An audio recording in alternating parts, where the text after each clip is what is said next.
Welcome to Channel's Business Global with me, Juliana Olayinka from our bureau here in London. Coming up on today's show, earlier this week, Rishi Sunak faced opposition leader Sir Keir Starmer at the final Prime Minister's questions before Parliament's summer recess.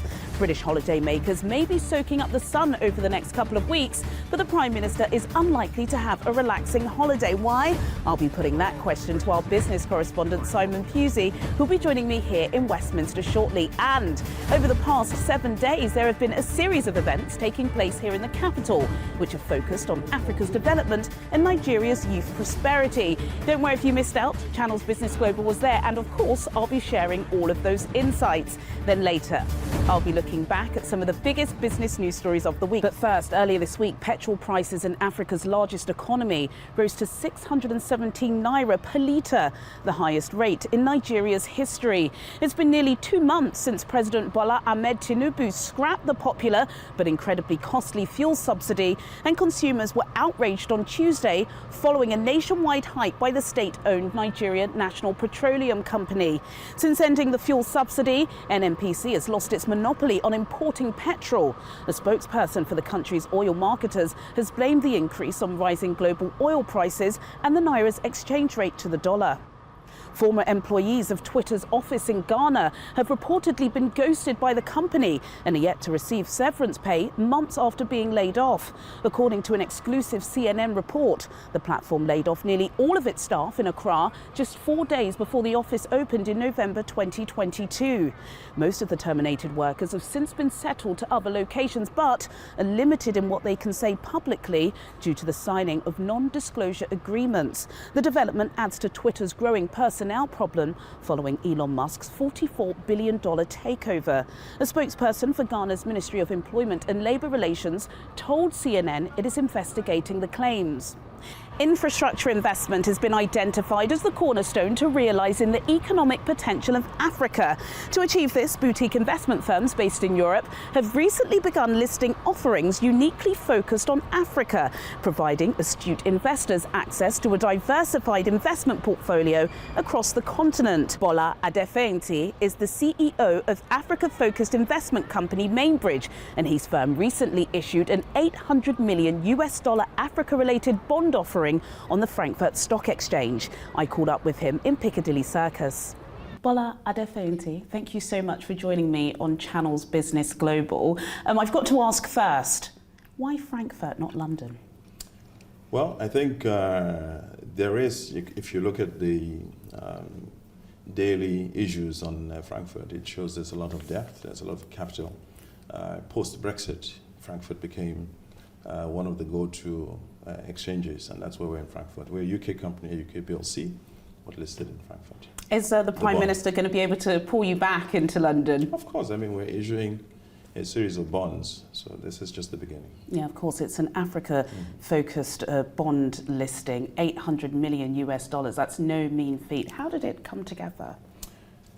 Well, I think the scale of what we want to do across sub-Saharan Africa demands that sort of level of offering.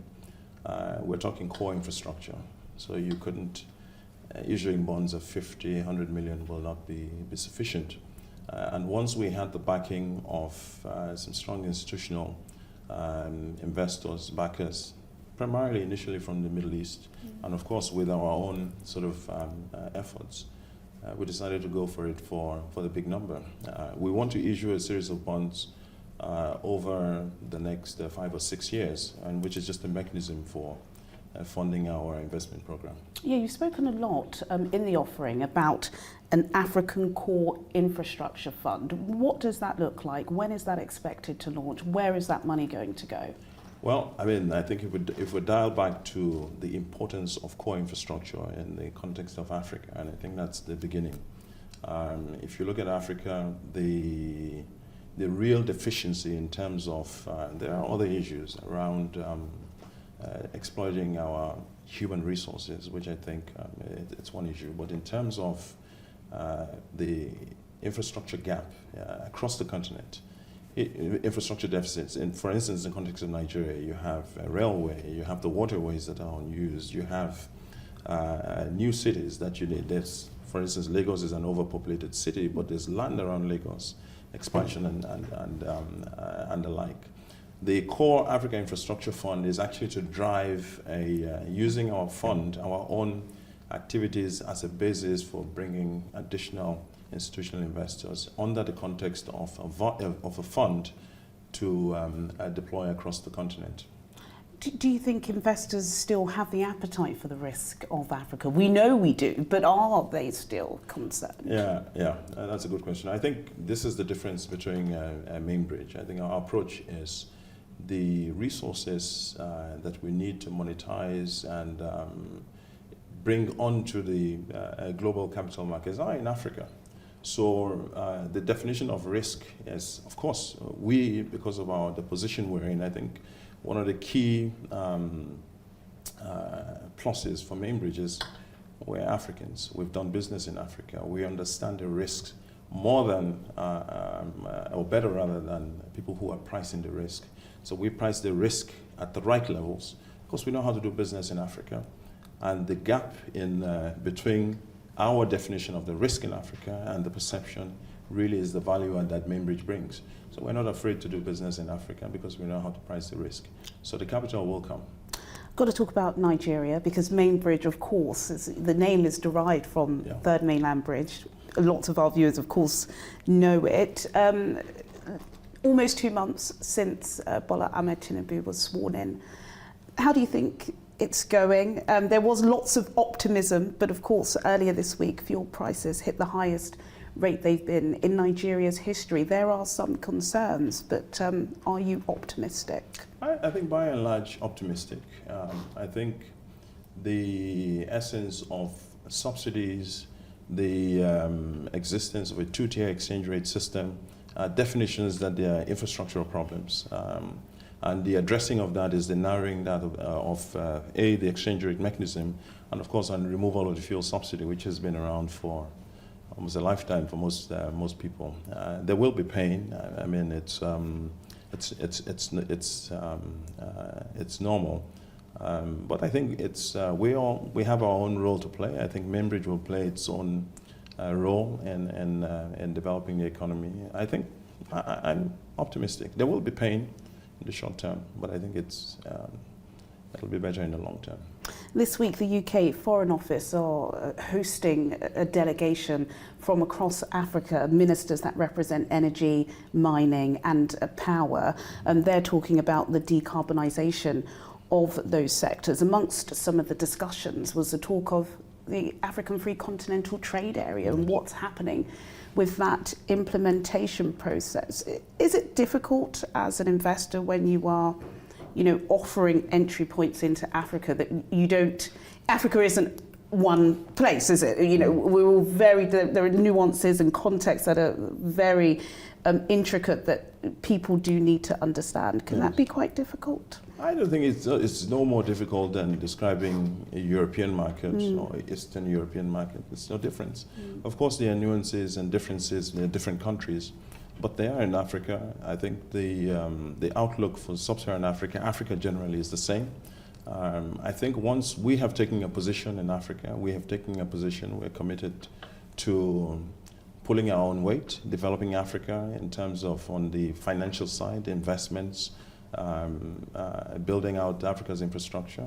So I think there will be dialogues. I think the more you dialogue, the more the nuances come up. Of course, there are challenges. It's not, but it's no. I mean, the definition of Africa or people defining Africa is no different from defining or describing the European markets, etc. Are your clients talking about the Free Continental Trade Area? Does that pique their interest in any way? I mean, people talk about it. I think it's a fantastic concept, but of course, the implementation it still has to happen. But I think for us as a business, our task is we have a clear idea of what we want to do. The free trade zone is complementary and actually it enhances what we want to do. And I think it'll take pioneers like us, pathfinders, if I can describe us as that, to galvanize and pull people together and follow people who are ahead of us and make that difference. So it's not the Africa. It's a fantastic idea, concept. but it takes action, and we are. Yes, we were waiting for action yesterday, I think. Finally, Polo, it's been listed, this bond, for about, I believe, a couple of weeks. How's it going? What are the plans? Is there another bond on its way? Yeah, well, not immediately. Not immediately. But yes, it's going quite well. We've got institutional backers. It's a complex period, putting some framework around pulling down the capital. We're outlining our deployment plan. So it's going quite well. I think it's going roughly according to plan. Of course, we'll only talk about the next bond issue after we have pulled all the capital and we've deployed and we spend 800 million. How long are you expecting that to be? How soon? I don't want to be overly committal, but I'm bullish, and I would say it's a question of a couple of months or so. Oh, fantastic. Well, we'll be catching up with you here on Channels Business Global. It's been an absolute pleasure. Bola Adefeinti, founder and Group CEO of the MainBridge Group. Thank you so much for your time today. Thank you so much. Rishi Sunak faced Sir Keir Starmer at the final Prime Minister's questions on Wednesday before the British Parliament's summer recess. Despite better than expected CPI data, British holidaymakers go into the summer break facing travel disruption due to industrial action and costly days out due to high inflation. Stabilising the economy may be Rishi Sunak's strategic priority, but politics is still being played out. Well, for more on this, I was earlier joined by our business correspondent Simon Pusey in Westminster. Simon, so after a 2-week absence, Prime Minister Rishi Sunak faced the leader of the opposition, Sir Keir Starmer, for the final Prime Minister's questions before the summer break. I know that everyone is looking forward to getting some sort of relaxation, but it's going to be unlikely for the Conservative leader, isn't it? Yeah, it is. There's still a number of issues that he and the Conservative Party are facing, not least these strikes. There was a 6% payoff, for which lots of people actually thought was quite generous for them, from the Conservatives, who said there was no money left, really. That was for nurses, wasn't it? Yes, exactly. So sort of public sector nurses and other public sector workers were offered 6%. That is what the independent pay review body recommended, so it's quite hard to argue that that's not a good thing, but the doctors, the sort of senior doctors, have dismissed that, and so they've announced 2 more days of strike action. That's on top of 2 days that they're just going into now. And then you've got the rail and the tube strikes that are coming up in July as well, later in July. So there's a series of challenges there. Then there's various other things that he's got to work out in terms of by-elections and the economy, exactly. One good piece of news was inflation is down. That was a surprise, so it looks like interest rates won't go up any higher or not significantly. So there's pockets of things that are going well, but mostly he's still got a lot of challenges and a potential election around the corner where they're so down in the polls that I don't think he'll be having too relaxing a time this holiday. There are cycles in governments.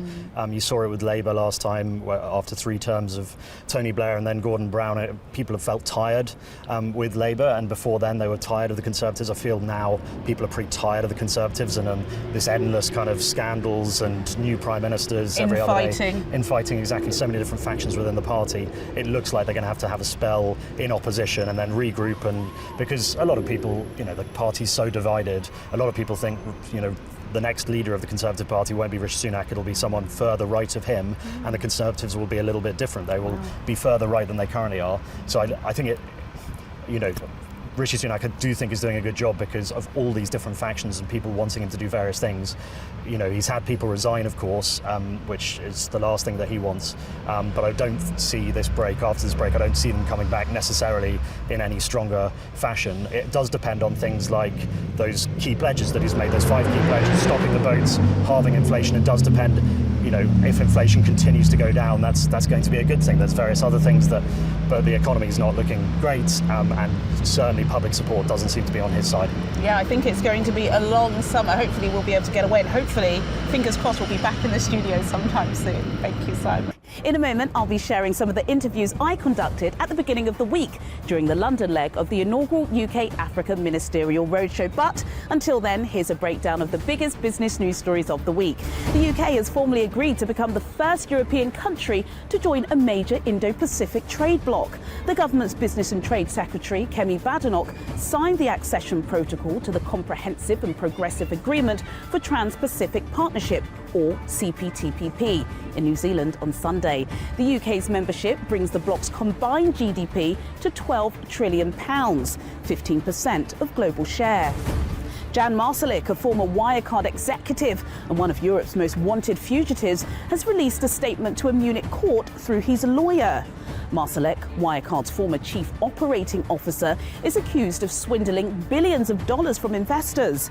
Wirecard, a now defunct German digital payments processor that was very active in Asia, declared bankruptcy in 2020 after being forced to admit that nearly €2 billion in cash that was supposed to be held in Asian accounts did not actually exist. Spokespeople for the Public Prosecutor's Office and the court confirmed on Tuesday that a letter from Marsalek's lawyer had been received but did not comment on the content of the letter. The Russian ruble fell to a near 16-month low against the euro on Monday and weakened against the US dollar and Chinese yuan as the currency remains under lingering geopolitical pressure and is unable to take advantage of domestic drivers. The ruble has been gradually weakening all year as exports fall and imports recover, but pressure intensified sharply after an abortive armed mutiny by the Wagner mercenary group in late June. The inaugural UK-Africa Ministerial Roadshow came to the Savoy Institute of Engineering and Technology earlier this week. Ministers were examining the development of decarbonisation in the infrastructure, mining and energy sectors. So certainly it's clear, no man is an island, like they say, so we need to collaborate. We need to work with others, and we're already doing that, really, even especially in the power space. We have what we call the West African Power Pool. We also have the West African Grid that we're expanding to ensure that even though we have all these sources of power in Nigeria, you'll be surprised to know that we still have more excess generating capacity than what we're currently consuming. So we need to be able to extend this and sell this power to neighboring African countries. Aside from that, some of the sources of power, especially the hydro, when we put the dams in, there's implication if any upstream country puts another dam. So that they don't put that to disturb our own hydropower, we need to also have some sort of bilateral agreement to supply them power. So these are things that we're already working on, but we believe that Nigeria is in a pole position to do much better. And His Excellency President Bola Ahmed Tinubu has come on stream, and we're sure that energy is top on his agenda. Every major speech he's made is referenced energy, right? And he has made a promise that he plans to double the capacity of Nigeria's energy generation. When we do that, we're going to sell to other African countries as well. So we're meeting with them, and from what we've been hearing, we see that we're not totally doing badly. We see what some of them are doing, and these are things that we're already doing even far ahead of them. And we believe that this type of outing and this type of event goes to showcase what we're doing in Nigeria, show people the opportunities that abound, and interested investors can really come in to help out in building out this infrastructure. I think there's a huge amount that African ministers can learn from each other. So we bring them together. It's a great context as well for them to present a new narrative about investing in Africa. And UK is the largest business investor on the continent. That was confirmed again on the 5th of July by UNCTAD. And there's a lot of interest in the UK, so there's a real buzz here in London today. Lots of times the investors are very quick to invest in the easy businesses in Africa, where they can make quick money and get away. And for me, it was very interesting to ask them why they don't want to invest in those sustainable businesses that can create multiplier effects for Africa. And in the long run, Africans can also turn to investors themselves and not just keep looking for money from them. But in summary, I think it was a bit of a welcoming event because lots of the stakeholders spoke freely of their intentions as well to invest in both long-term and short-term scale projects, giving reference to one of their projects in Kinshasa, the one in South Africa, which to me makes a lot of sense. You are very sincere, I like the sincerity. We're trying to promote Africa, and now we're talking about energy transition. And the world is looking at what is Africa doing about it. African countries are doing a lot, but what we are saying is that they should allow us to work accordingly, right? We cannot be forced. And if you look at Africa, all of the resources that is needed to lead in this energy transition, we have it. in Africa. Can talk about lithium, cobalt. I mean, the Honorable Minister of Petroleum, South Sudan, talked about the opportunities.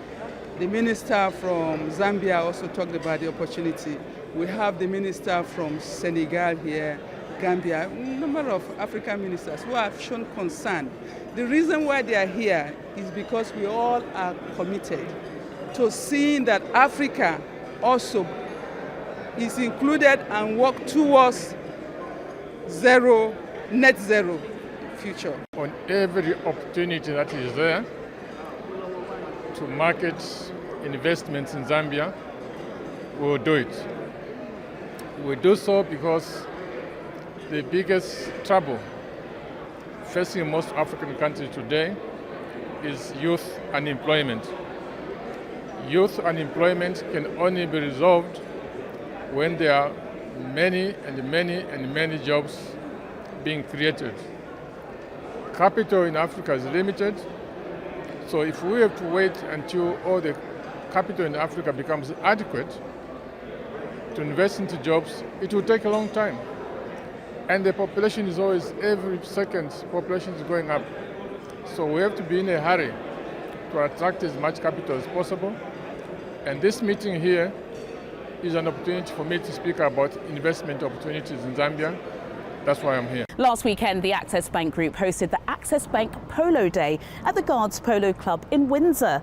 The star-studded gathering was attended by over 850 people and raised over $1.7 million that will be directed towards the building and equipping of over 100 classroom blocks in the less developed areas of Nigeria. I think what we've done over a long period of time, we've built up the presence.